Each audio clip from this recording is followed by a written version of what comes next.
out. And so we talk about all the different options, short sales, the different things that are available. After that clinic, then people are assigned to a one-on-one kind of counseling situation. So a lot of times when they leave the clinic, they have a good idea of what their options are, probably where they're going to be headed. And then when they're sitting down with their counselor one-on-one, they're going to review and go through and then start working with the lender in terms of either, sometimes we're working on two options simultaneously. It might be that you're submitting an EMAP application with CHFA, and you're also trying to work on a modification with the lender. So that's the role that we play in this process. I also like people to know, because this is something, we normally have a fund for assistance, and we call it our rescue fund. And we like to use that, and actually it was just replenished. There was a company out of Greenwich that just gave us $100,000 for our rescue assistance fund. And I like to use that when people are getting modifications, when they're in a sustainable kind of mortgage, and if they need help with that first payment, or sometimes paying something toward their rearage, that's how we use the rescue funds. So that's just a little bit about what we do and how we try and work with people in terms of, as I said, once again, it might be retention of the home, or either it might be selling of the home and also working with people on their budgets, because that's critical. So thank you, and if you have any questions in this through, it's never too late. If we can show that the family was right and the lender was wrong, we'll go the extra mile to make that happen. But this person was actually going to be evicted on Friday. I found out about it. This is the case I shared with you. I found out about a week before, and through the conversations with him back and forth, we found out that he actually was offered by the lender a forbearance, but the foreclosing side of the lender shop was never told about it, and we were never told about it at Fannie Mae. But he had the document. We found the document, and I was able to immediately tell our people, wait a minute, something's wrong here. We took a look at it, and within the next day we rescinded the foreclosure. So really, it's never too late. If you want to stay, as Bridget said, it's not. I mean, that's an extraordinary case, but it does happen, and it can happen. So just you have to face the facts.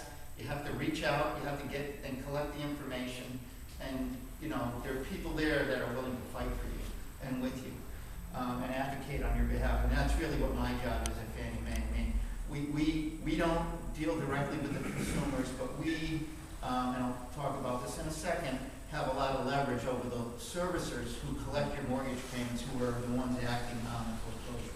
And why that is because the Obama administration created a program called Making Home Affordable. And it has two basic components. One is a refinance component. So for people who are okay, you know, they still are employed and they want to keep their house, but the interest rate is just out of hand, or the value of their home has dropped, but they haven't been able to get a refinance to take advantage of the lower rates. We have a program through the administration that can refinance your loan, even if you've lost up to 25% of your equity. So say you had a mortgage of $100,000 and the property is now worth $80,000, or we call that in the business 125% LTV, you can still get that refinanced. Even if you don't have mortgage insurance, there's a whole range of flexibilities there. So in the literature, we'll talk a little bit about the refinance. But the caveat for that is it's only available if you have a loan that's owned by Fannie Mae or Freddie Mac. And now FHA also has a streamlined loan program. So if you have an FHA existing loan and you want to refinance it, they've adopted the same program as us. So now, how do you find out if your loan is Fannie Mae or Freddie Mac? If you can't get through to your servicer, what we advise people to do is get on the website, a FannieMae.com website or a FreddieMac.com website, and right on the front page is a loan lookup tool. And all you have to do is put in your property address, and then there's a little code, a security code that they ask you to type in, and you have to check off that you're authorizing, you or an agent. A lot of times the counselors do this. They have to just check off that you're authorized to look this up. And the computer will tell you instantaneously if your loan is a Fannie Mae loan, or if it's not Fannie Mae, you go on the Freddie Mac site, if your loan's a Freddie Mac loan. So the refi right now is only eligible for Fannie Mae and Freddie Mac loans and FHA. So again, like the others, if you have specific questions about how that works, I'm more than happy to talk to you. But Bridget talked a little bit about the modifications, and really that's the main purpose of the Obama plan, the Making Home Affordable plan. I mean, we've done about 1.5 million, actually no, we've done about 3 million refinances since the program started. But that's still a drop in the bucket because there's like 40 million loans out there. Not everybody needs a refinance, but you know, we're making some progress. But of the 3 million that we've done, 120,000 have been on loans where the value of the home was lower than the loan amount. But at least if you can drop your interest rate, you can save some money to pay your other expenses. So I'm going to talk more about the modification program. So the basic eligibility is you had to have had your loan prior to January 2009. So 12/31/08 or before, any time, you know, as long as the loan is outstanding. You have till the end of December 2012 to apply. The loan amount, I know this is going to sound crazy, but there's a lot of high-cost areas in the country, and the administration wanted to take care of them too. So the maximum first mortgage cannot exceed $729,000.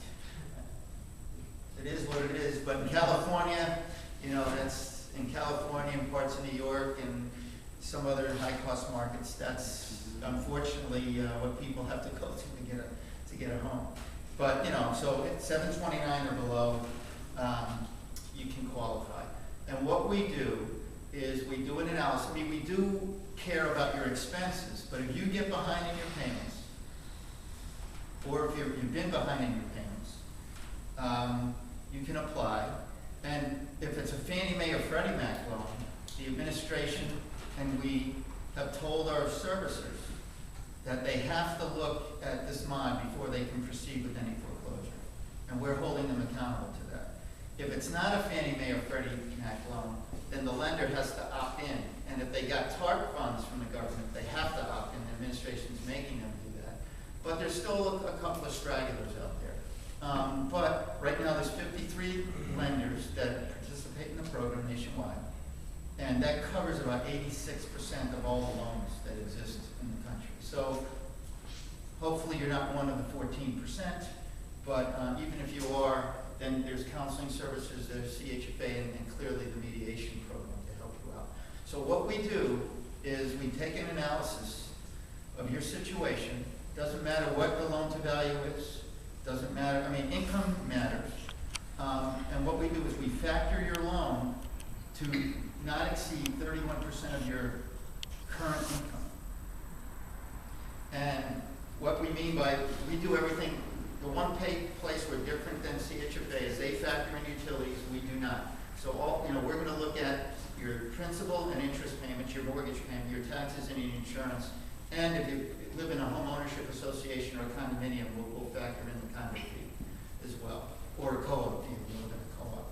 And we'll calculate all those things, we'll look at your income, we'll look at your expenses, but it's really 31% of your gross income. So you're not eligible, actually, if your current payment doesn't exceed 31% of your income. But if your current payment exceeds 31% of your income, that's the first